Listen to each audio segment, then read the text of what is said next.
नमस्कार, मैं हूं शशि तुषार शर्मा। आज तक पंजाब के स्पेशल बुलेटिन में यूके, यूएस और कनाडा समेत सभी अंतर्राष्ट्रीय दर्शकों का स्वागत है। आज हम आपको दिखाएंगे गर्मी से बेहाल पंजाब का हाल, साथ ही पंजाब में प्रवासियों को लेकर क्यों मच गया है हंगामा। साथ ही आपको दिखाएंगे चुनावी प्रचार के अनोखे रंग भी और आम आदमी पार्टी पर मुसीबतों का ट्रिपल अटैक भी। दिखाएंगे हर बड़ी और अहम खबर। बुलेटिन की शुरुआत करेंगे सबसे पहले सियासी पारे से इतर हटकर बेहिसाब गर्मी की। मई के महीने में बेहिसाब गर्मी से लोग बड़े परेशान हैं और पंजाब हरियाणा के आधे से ज्यादा हिस्से में मौसम ने हीट वेव का रेड अलर्ट जारी करवाया हुआ है। मौसम विभाग की अगर माने तो अगले 5 से 10 दिनों के बाद ही लोगों को गर्मी से थोड़ी राहत मिलेगी।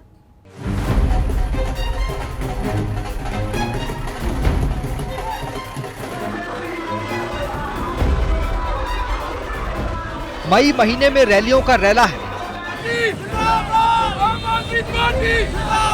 चुनावी मौसम में सूरज अकेला है। सियासी बयानों में गर्मी है 250 तो वध किसान जख्मी। तो सूरज ने भी मचा रखी तबाही है। बोलते बोलते प्यास नहीं लग रही है, फिर भी गला सबका सूख रहा है। सावन के महीने की सबको आस, इस बार गर्मी बेहिसाब है। गुस्सा होने पर दिमाग का पारा इतना नहीं चढ़ता होगा जितना चिलचिलाती धूप में घर से निकलने पर चढ़ रहा है। आसमान से मानो अंगारे बरस रहे हैं और राहत की कोई किरण दूर दूर तक नहीं दिख रही है। अमृतसर, तरनतारन, फिरोजपुर, फाजिल्का, फरीदकोट, मुक्तसर, मोगा, बठिंडा, बरनाला समेत 14 जिलों में मौसम विभाग ने हीट वेव का अलर्ट जारी कर रखा है। इस तस्वीर को देखिए। मौसम विभाग की तरफ से जारी इस तस्वीर में आधे पंजाब में लाल रंग से हीट वेव का अलर्ट दिखाया गया है, वहीं आधे हिस्से में पीले रंग से हीट वेव से अलर्ट रहने की चेतावनी दी गई है। माहौल भी कुछ खास नहीं लग रहा। आए सी शिमला वगैरह तो घूमन लिए, उधर भी उस साइड भी गर्मी बहुत ज़्यादा, लेक ते भी है नहीं कुछ खास ही, ते माहौल वगैरह भी ठंडे ही है। सोचा सी भी वधिया माहौल बनया होगा, पर गर्मी करके कुछ इन्ना खास लग नहीं रहेगा। ते धुप्प भी पूरा चढ़ते सिर ही, ते बहुत ज़्यादा गर्मी है भी, मतलब हदों वध है। गर्मी सर बुरा हाल है जी, बहुत नजायज़ गर्मी है जी। पहले से इतनी ज़्यादा गर्मी है कि बस बता नहीं सकते जी। टेम्परेचर भी इतना ज़्यादा हाई है, बच्चे भी नहीं आते। क्लाउड देखो बिल्कुल खाली पड़ा है। इन्वायरमेंट भी देखो हो बहुत हॉट है। वहीं दूसरी तस्वीर में अगले 3 से 4 दिनों तक गर्मी का क्या हिसाब किताब रहेगा, इसे भी देख लीजिए। कुछ ऐसा ही हाल पंजाब से सटे हरियाणा का भी है, जहां प्रचंड गर्मी से लोगों का हाल बेहाल रहने वाला है। 45-46 डिग्री सेल्सियस भी आम बात नहीं है। आपका जहां भी टेम्परेचर 40 डिग्री क्रॉस कर गया तो ह्यूमन बॉडी के लिए बहुत डेंजरस सिचुएशन हो जाती है। साथ में हमारे लू विंड्स भी बह रही है, जो कि आपका 25 से 35 kmph विंड्स, 45, 47, 48 डिग्रीज तक का जब विंड्स बह रही है तो आपका डिहाइड्रेशन के साथ साथ हीट स्ट्रोक, सनस्ट्रोक होने का पॉसिबिलिटी बहुत बढ़ जाती है। हमें यह भी ध्यान में रखना पड़ेगा कि इस समय इलेक्शन के रैलीज चल रहे हैं, स्पेशली जिन राज्यों में भी इलेक्शन होने वाले हैं, जैसे आपका दिल्ली वगैरह में, तो इन सभी राज्यों में हमारा ये हीट वेव बहुत खतरनाक साबित हो सकता है। दूर दूर तक गर्मी से राहत का कोई नामो निशान नहीं है। स्कूलों में तय शेड्यूल से पहले एहतियात बरतने के लिए बच्चों की छुट्टी कर दी गई है। मौसम विभाग की माने तो अगले 4-5 दिन के दौरान तापमान में 2 से 3 डिग्री बढ़ोतरी देखने को मिलेगी, और ऐसा हुआ तो प्रदेश में गर्मी के पिछले सारे रिकॉर्ड भी टूट जाएंगे। सचखंड श्री हरिमंदिर साहिब के बाहर हम खड़े हैं, जहां पर हर रोज जैसे जैसे गर्मी का प्रकोप बढ़ रहा है, लगातार जो परिक्रमा जो अंदर है उस परिक्रमा पे लगातार पानी का छिड़काव किया जाता है। इसके साथ ही अंदर पंखों की गिनती को जरूर बढ़ाया गया है और कूलर की गिनती को भी बढ़ाया गया है। सो खास इंतजाम कुछ जो श्रद्धालुओं के लिए जरूर किए गए हैं, क्योंकि 1 से 1.5 लाख श्रद्धालु हर रोज सचखंड श्री हरिमंदिर साहिब में आते हैं और उनकी आमद पर कोई फर्क ना पड़े, उनको कोई गर्मी में दिक्कत ना हो, उसके लिए श्रोमणी गुरुद्वारा प्रबंधक कमेटी द्वारा खास इंतजाम किए गए। 20 मई के जारी आंकड़ों के मुताबिक बठिंडा में सबसे ज्यादा गर्मी थी और यहां अधिकतम तापमान 46.7 डिग्री दर्ज किया गया। इसके अलावा पठानकोट में 45.6 डिग्री, लुधियाना में 43.6 डिग्री, अमृतसर में 44.52 डिग्री और जालंधर में 43.6 डिग्री अधिकतम तापमान दर्ज किया गया है। हमने ऑलरेडी वार्निंग जारी कर दी है कि अगले 4 से 5 दिनों तक आपको हीट वेव से राहत मिलने की बिल्कुल भी संभावना नहीं है। जहां तक बारिश का सवाल है तो अगले 7 दिनों तक आपको बारिश की भी पंजाब, हरियाणा और चंडीगढ़ में कोई संभावना नहीं दिख रही है। तो जहां तक गर्मी का प्रकोप जो है, अगले 5, 6, 7 दिनों तक गर्मी का प्रकोप जो है आपको बिल्कुल जारी रहने वाला है और heat wave severe heat wave conditions जो है अगले 4-5 दिनों तक आपको पंजाब, हरियाणा और चंडीगढ़ में तो रहने वाले हैं ही। कुल मिलाकर अगले कुछ दिनों तक गर्मी से तो राहत नहीं मिलने वाली है, लेकिन इस भीषण गर्मी में अपना और अपने परिवार का ख्याल रखना भी बेहद जरूरी है। लिहाजा ज्यादा जरूरी ना हो तो दिन में घर से बाहर निकलने से परहेज करें। बेहद कड़क धूप और सड़कों पर पसरे सन्नाटे के बीच मई में मौसम का ये हाल पंजाब, हरियाणा समेत उत्तर भारत के कई अन्य राज्यों का भी है, जहां हीट वेव को लेकर अलर्ट जारी किया गया है। चंडीगढ़ से अमन भारद्वाज और अमृतसर से अमित शर्मा के साथ आज तक ब्यूरो। संगरूर में कांग्रेस के कैंडिडेट सुखपाल खैरा ने पंजाबी और गैर पंजाबी वाले बयान पर घमासान मचा दिया है। एक तरफ जहां खैरा दूसरे राज्यों से पंजाब में आने वाले लोगों के हक पर डाका डालने की बात कह रहे हैं, तो वहीं सीएम मान और बीजेपी गैर पंजाबियों के हक में बैटिंग करके वोट बैंक की पॉलिटिक्स को साधते हुए नजर आ रहे हैं।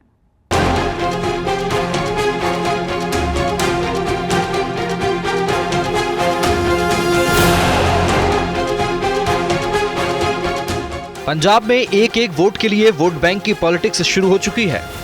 नेता ये बताने और जताने में जुटे हैं कि सिर्फ पंजाब पंजाबियों का है और यहाँ सिर्फ सिखों या यूं कहें कि पगड़ीधारी लोगों के लिए जगह है, न कि देश के दूसरे राज्यों से आकर रहने वाले लोगों के लिए।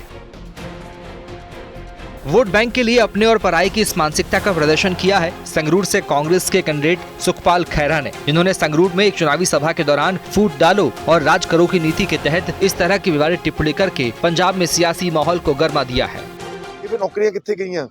ਇਹਦਾ ਮਤਲਬ ਕਿ ਪੰਜਾਬ ਦੇ ਵਿੱਚ ਕੋਈ ਪੰਜਾਬ ਦਾ ਡੋਮਿਸਾਈਲ ਦਾ ਸਰਟੀਫਿਕੇਟ ਦਾ ਲਾਅ ਨਹੀਂ ਹੈ। ਇਹ ਨੌਕਰੀਆਂ ਲੈ ਗਏ ਰਾਜਸਥਾਨ ਦੇ ਬੱਚੇ, ਹਰਿਆਣੇ ਵਾਲੇ, ਦਿੱਲੀ ਵਾਲੇ। ਮੈਂ ਇਹ ਕਹਿ ਰਿਹਾ ਕਿ ਹਿਮਾਚਲ ਪ੍ਰਦੇਸ਼ ਵਿੱਚ ਇੱਕ ਲਾਅ ਆ, ਉਹਦੀ ਤਰਜ਼ ਤੇ ਇੱਕ ਹਿਮਾਚਲ ਪ੍ਰਦੇਸ਼ ਟੈਨੈਂਸੀ ਐਕਟ 1972 ਉਹਦੀ ਤਰਜ਼ ਤੇ ਸਾਡੇ ਪੰਜਾਬ ਦੀ ਵਿਧਾਨ ਸਭਾ ਨੂੰ ਇੱਕ ਕਾਨੂੰਨ ਮੈਂ ਲਿਖ ਕੇ ਸਪੀਕਰ ਕੁਲਤਾਰ ਸੰਧਵਾ ਨੂੰ 2023 ਦਾ ਦਿੱਤਾ ਹੋਇਆ। ਉਹਦੇ 'ਚ ਮੈਂ ਮੰਗ ਕੀਤੀ ਆ ਕਿ ਹਿਮਾਚਲ ਦੀ ਤਰਜ਼ ਤੇ ਕੋਈ ਵੀ ਗੈਰ ਪੰਜਾਬੀ ਆਣ ਕੇ ਸਿੱਧਾ ਜ਼ਮੀਨ ਨਾ ਲੈ ਸਕੇ, ਕੋਈ ਵੀ ਗੈਰ ਪੰਜਾਬੀ ਆਣ ਕੇ ਸਿੱਧਾ ਵੋਟਰ ਨਾ ਬਣ ਸਕੇ, ਕੋਈ ਵੀ ਗੈਰ ਪੰਜਾਬੀ ਆਣ ਕੇ ਸਰਕਾਰੀ ਸਾਡੀ ਨੌਕਰੀ ਨਾ ਲੈ ਸਕੇ। ਇਹ ਇਕੱਲਾ ਹਿਮਾਚਲ 'ਚ ਨਹੀਂ, ਇਹ ਕਾਨੂੰਨ ਗੁਜਰਾਤ ਵਿੱਚ ਵੀ ਹੈ, ਇਹ ਕਾਨੂੰਨ ਉੱਤਰਾਖੰਡ ਨੇ ਵੀ ਅਡਾਪਟ ਕਰ ਲਿਆ। ਪੰਜਾਬ ਇੱਕ ਸਪੈਸ਼ਲ ਸਟੇਟ ਆ, ਸਿੱਖਾਂ ਦੀ ਇੱਕੋ ਹੀ ਸੂਬਾ ਜਿੱਥੇ ਸਿੱਖਾਂ ਦੀ ਇੱਕ ਮੈਜੋਰਿਟੀ ਆ, ਤੇ ਸਾਡੇ ਜਿਹੜੇ ਦੇਸ਼ ਸਾਡੇ ਪੰਜਾਬ ਦੇ ਲੋਕੀ ਨੇ ਇਹ ਪਿਛਲੇ ਕਾਫੀ ਦਹਾਕਿਆਂ ਤੋਂ 3 ਕਰੋੜ ਆਬਾਦੀ ਪੰਜਾਬ ਦੀ ਹੈ, ਜੋ 70-75 ਲੱਖ ਆਦਮੀ ਬਾਹਰ ਜਾ ਚੁੱਕਾ। ਅਗਰ ਅਸੀਂ ਗੈਰ ਪੰਜਾਬੀਆਂ ਨੂੰ ਇਸ ਇੱਥੇ ਰਹਿਣ ਦਿੱਤਾ ਤੇ ਮੇਰਾ ਖਿਆਲ 15-20 ਸਾਲ ਦੇ ਵਿੱਚ ਤੁਹਾਨੂੰ ਆ ਪੱਗ ਨਹੀਂ ਲੱਭਣੀ, ਪੰਜਾਬੀ ਨਹੀਂ ਲੱਭਣੀ ਤੇ ਨਾ ਸਿੱਖਾਂ ਦੀ ਆਬਾਦੀ ਇੱਥੇ ਲੱਭੇਗੀ। ਸੋ ਆਪਣੀ ਡੈਮੋਗ੍ਰਾਫਿਕ ਸਿਚੁਏਸ਼ਨ ਨੂੰ ਬਚਾਉਣ ਲਈ, ਆਪਣੀ ਹੋਂਦ, ਆਪਣੀ ਆਈਡੈਂਟੀਟੀ ਨੂੰ ਬਚਾਉਣ ਵਾਸਤੇ ਇਹ ਕਾਨੂੰਨ ਹਿਮਾਚਲ ਦੀ ਤਰਜ਼ ਤੇ ਲਿਆਉਣਾ ਬਹੁਤ ਜ਼ਰੂਰੀ। ਇਸ ਕਾਨੂੰਨ ਦੇ ਬਣਨ ਤੋਂ ਬਾਅਦ ਕੋਈ ਵੀ ਸਾਡੀ ਸਰਕਾਰੀ ਨੌਕਰੀ ਗੈਰ ਪੰਜਾਬੀ ਬਾਹਰੋਂ आन के नौकरी ले लेगा। ये मसला मैं लगातार इस कचहरी चक। अब बात जब निकली है तो दूर तलक जाएगी, लिहाजा इधर सुखपाल खैरा ने प्रवासियों के हक और अधिकार पर सवाल उठाया, तो उधर पंजाब के सीएम भगवंत मान ने फरीदकोट की चुनावी सभा में खैरा के इस विवादित बयान पर पलटवार किया और कहा कि हम एक थे, एक हैं और एक ही रहेंगे। हर एक नाल ही लड़ता रहता खैरा। वो कहंदा जी बाहरले सूबियां तो ਜਿਹੜੇ ਆਉਂਦੇ ਨੇ ਉਹਨਾਂ ਤੇ ਪਾਬੰਦੀ ਲਾਓ। ਉਹ ਮੇਰੇ ਵੀਰੋ, ਪੰਜਾਬ ਤਾਂ ਸਾਰਿਆਂ ਨੂੰ ਰੋਟੀ ਖਵਾਉਂਦਾ ਹੈ। ਅਸੀਂ ਤਾਂ ਲੰਗਰ ਲਾ ਕੇ ਪੁੱਛਦੇ ਥੋੜੀ ਆ ਕਿੱਥੋਂ ਆਇਆ ਤੂੰ। ਇਹ ਤਾਂ ਇਹ ਦੇਖੋ ਪੰਜਾਬ ਦਾ ਸੂਬਾ ਜਿਹੜਾ ਧਰਤੀ ਹੈ ਉਹ ਬਰਕਤ ਵਾਲੀ ਹੈ, ਉਹ ਰੋਟੀ ਖਵਾਉਂਦੀ ਹੈ ਸਾਰਿਆਂ ਨੂੰ। ਇਹ ਫਿਰ ਆਪਣੇ ਬੰਦੇ ਵੀ ਬਾਹਰ ਬੈਠੇ ਅੰਗਰੇਜ਼ਾਂ ਕੋਲੇ ਜਾ ਕੇ ਆਪਾਂ ਨੇ ਵੀ ਤਰੱਕੀਆਂ ਬਹੁਤ ਕੀਤੀਆਂ ਉਹਨਾਂ ਮੁਲਕਾਂ ਜਾ ਕੇ। ਸੋ ਇਸ ਤਰ੍ਹਾਂ ਦੀ ਛੋਟੀ ਸੋਚ ਜਿਹੜੀ ਹੈ ਉਹ ਰੱਖਣੀ ਨਹੀਂ ਚਾਹੀਦੀ। ਇਹ ਗਲਤ ਗੱਲ ਹੈ। ਦੇਖੋ ਇੱਥੇ ਜਿਹੜਾ ਆਉਂਦਾ ਉਹ ਖਾ ਕੇ ਕਿਰਤ ਕਰੋ, नाम जपो, वंड छको। वहीं लुधियाना से बीजेपी के प्रत्याशी ने भी सुखपाल खैरा के गैर पंजाबी वाले बयान पर आपत्ति जताई। मैं हर जगह ये देख रहा, हैरानगी की गल आ भी ये किस तरीके का ये बयान आ। मैं थोनों आप दिखा देना भी ये छोटी सोच कांग्रेस प्रत्याशी के विवादित बोल पंजाब पर कब्जा कर रहे यूपी और बिहार के लोगों को रोकना जरूरी, इनको नौकरी व वोट का अधिकार ना मिले। किस तरह के ऊपर की कहना नहीं, ਆਪਾਂ ਇਨਸਾਨ ਨਹੀਂ ਗੇ। ਕਿੰਨੇ ਪੰਜਾਬੀ ਨੇ ਜਿਹੜੇ ਬਿਹਾਰ 'ਚ, यूपी 'ਚ, ਦਿੱਲੀ 'ਚ, हर जगह रहता साडा पंजाबी, चाहे वो सिख आ चाहे हिंदू आ। पंजाब से पंजाबियों के पलायन को वोट बैंक की पॉलिटिक्स के बहाने साधकर सुखपाल खैरा ने पंजाब में कांग्रेस को मुश्किल में डाल दिया है। अब देखना होगा कि इससे किसे फायदा होता है और किसे नुकसान। संगरूर से बलवंत सिंह विक्की के साथ आज तक ब्यूरो। सुखपाल खैरा के विवादित बयान पर आज प्रधानमंत्री नरेंद्र मोदी ने बिहार से पलटवार किया। प्रधानमंत्री ने क्या कहा है, देखिए। हिंदी वालों ने पहले तो यहां से उद्योग व्यापार का पलायन करवाया और अब ये लोग बिहार के परिश्रमी साथियों का अपमान करने में जुटे हैं। पंजाब में कांग्रेस के एक नेता है, दिल्ली में कांग्रेस के शाही परिवार के ये खासम खास है। पंजाब के कांग्रेस के ये नेता कहते हैं कि बिहार के लोगों को पंजाब में बहिष्कार करना चाहिए। ये कांग्रेस वाले नेता बोल रहे हैं और आरजेडी वाले इनके साथ यहां आपसे वोट मांग रहे हैं। वो कहते हैं कि बिहार के लोगों को ना पंजाब में घर खरीदने देना चाहिए, ना ही पंजाब में बिहारियों को कोई अधिकार देना चाहिए। बिहार के लोगों के लिए इतनी नफरत इन लोगों के दिल दिमाग में भरी पड़ी है। प्रधानमंत्री नरेंद्र मोदी और गृह मंत्री अमित शाह का पंजाब दौरा फाइनल हो चुका है और एक तरफ जहां पीएम मोदी पंजाब में बीजेपी कैंडिडेट के समर्थन में 23 और 24 रैली करेंगे, तो वहीं अमित शाह 27 मई को लुधियाना में रैली करने वाले हैं। इसके अलावा प्रधानमंत्री मोदी 23 मई को पटियाला और 24 मई को गुरुदासपुर और जालंधर में भी जनसभाओं को संबोधित करने वाले हैं। आम आदमी पार्टी के लिए नई मुश्किल खड़ी हो गई है। ईडी ने आम आदमी पार्टी पर 7 करोड़ रुपए से ज्यादा की विदेशी फंडिंग का आरोप लगाया है। ईडी ने एफसीआरए जांच की मांग करते हुए गृह मंत्रालय को इसके लिए चिट्ठी भी लिख दी है।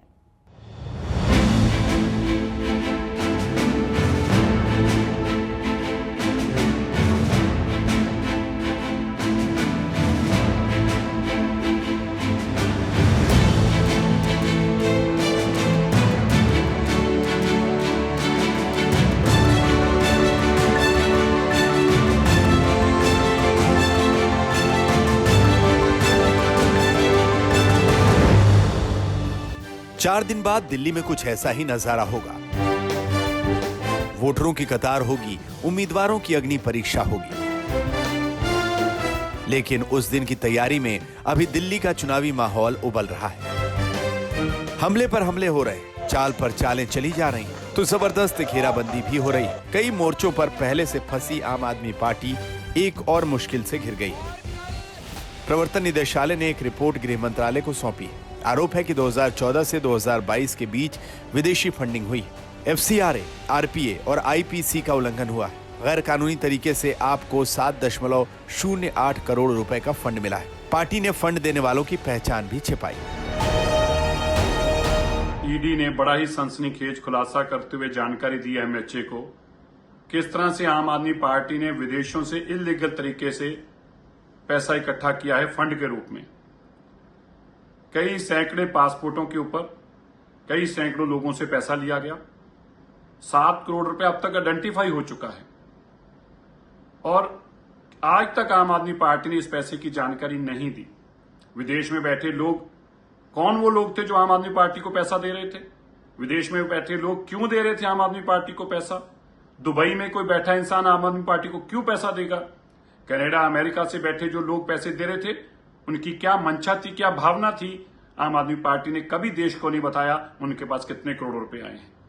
मैं भारतीय जनता पार्टी को यह भी बताना चाहती हूं कि आप रोज रोज हम पे झूठे आरोप लगा लीजिए, लेकिन दिल्ली की जनता, पंजाब की जनता इन झूठे आरोपों का जवाब देगी। ये कई साल पुराना मैटर है जिसमें आम आदमी पार्टी ईडी को, सीबीआई को, एमएचए को, इलेक्शन कमीशन को पहले ही जवाब दे चुकी है। यानी कि आम आदमी पार्टी के लिए एक और चक्रव्यूह तैयार है। विदेशी फंडिंग पर आप फंसती दिख रही है। शराब घोटाले में ईडी ने आपको आरोपी बनाया है। स्वाति मालीवाल केस में एसआईटी गठित हो गई। और यह सब तब हो रहा है जब खुद अरविंद केजरीवाल 2 जून तक अंतरिम बेल पर है, यानी उन्हें वापस तिहाड़ जेल जाना है। और मनीष सिसोदिया को जमानत कब तक मिल पाती है, इस बारे में कुछ कहा नहीं जा सकता। आज तक ब्यूरो। ब्रेक के बाद आपका स्वागत है। आमतौर पर आपने सुना ही होगा कि जब एक चाय वाला देश का प्रधानमंत्री बन सकता है तो वो नेता, विधायक और सांसद क्यों नहीं बन सकते। ऐसे ही चंडीगढ़ के रहने वाले एक शख्स हैं जिनका नाम है विनोद कुमार, जो चाय वाला के नाम से बड़े मशहूर हैं और अब चुनाव लड़ने को लेकर सुर्खियों में आए हैं।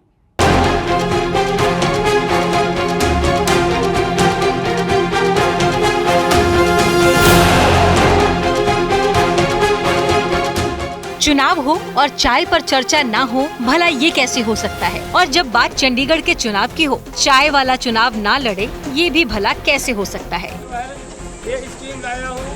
जी हाँ, हम बात कर रहे हैं चंडीगढ़ के सेक्टर 20 में चाय बेचने वाले विनोद कुमार की, जो चुनावी समर में चाय पर चर्चा के साथ लोकसभा चुनाव लड़ने को लेकर सुर्खियों में है। विनोद कुमार पिछले 20 सालों से चंडीगढ़ में चाय बेचने का काम कर रहे हैं और चंडीगढ़ के मिजाज को अपनी चाय की टपरी पर देख और समझ रहे हैं। पर अब जब 2024 में चंडीगढ़ में सियासी समीकरण पूरी तरह से बदला हुआ है, तो चुनावी दंगल में विनोद कुमार ने खुद चुनाव लड़ने का फैसला किया। 10 साल हो गए, 10 साल में कोई भी काम नहीं हुआ। हमारे गरीबों को यहाँ फुटपाथ पे बैठे हैं, कभी कोई भी आता है, कभी कोई आता है, ये हटाओ वो हटाओ, बहुत ही परेशान हूँ। फिर हमने कदम उठाया कि हम रहेंगे तो जितने भी गरीब आदमी हैं इनको सबको सुरक्षित रखूंगा। मैं खुद उनके घर तक जाके आऊँगा, कोई भी समस्या होगी उसको हल करूँगा। चुनाव में विनोद कुमार को टॉर्च का चुनाव चिन्ह मिला, जिसे उन्होंने खुद अपनी दुकान पर टांग रखा है। इसके साथ ही चाय बेचते समय वो खुद अपना प्रचार कर रहे हैं। जो चंडीगढ़ में बहुत ही छोटे उम्र से आके यहाँ काफ़ी दिन तक हमने रिक्शा चलाया, पूरे शहर में घूमा। फिर हमको किसी ने आइडिया दिया चाय की दुकान खोल लो। चाय की दुकान भी करते काफ़ी दिन हो गया। अब लोगों ने कहा कि आप इलेक्शन में खड़े हो जाओ। काफ़ी सारे लोग चाहते हैं कि हम इलेक्शन क्वालिफाई जो है 2024 का ही करें, इसलिए हमने 8-9 महीने से ही सभी को बताना शुरू कर दिया था कि सर मैं 2024 जब इलेक्शन आएगा नाम ज़रूर लिखाऊंगा। लोग सोचते थे कि ऐसे ही मजाक कर रहा है, लेकिन मैंने वाकई में नाम लिखाया। सभी चाहते हैं कि हमारा जो है विनोद यहाँ चंडीगढ़ से विजय हो। चंडीगढ़ में 1 जून को वोट डाले जाएंगे। वहीं बीजेपी के संजय टंडन और कांग्रेस के मनीष तिवारी समेत 19 ऐसे कैंडिडेट हैं जिनकी किस्मत का फैसला करीब 6,60,000 से ज्यादा वोटर करेंगे। अब देखना ये होगा कि चंडीगढ़ में चाय वाले के नाम से मशहूर विनोद की चाय क्या उनकी किस्मत चमकाती है। चंडीगढ़ से ललित शर्मा के साथ आज तक ब्यूरो। पंजाबी कवि और पद्मश्री से सम्मानित डॉक्टर सुरजीत पातर की अंतिम अरदास में सीएम भगवंत मान, अमरिंदर राजा वर्डिंग समेत साहित्य जगत की कई नामचीन हस्तियां शामिल हुई थीं। इस मौके पर सभी लोगों ने सुरजीत पातर के परिवार से मिलकर दुख भी साझा किया। साल 2012 में डॉक्टर पातर को पद्मश्री से सम्मानित किया गया था। इसके अलावा वो पंजाब कला परिषद के अध्यक्ष भी थे। आज तक पंजाब में आज के लिए बस इतना ही, लेकिन देश और दुनिया की तमाम बड़ी और अहम खबरों के लिए आप देखते रहिए आज तक।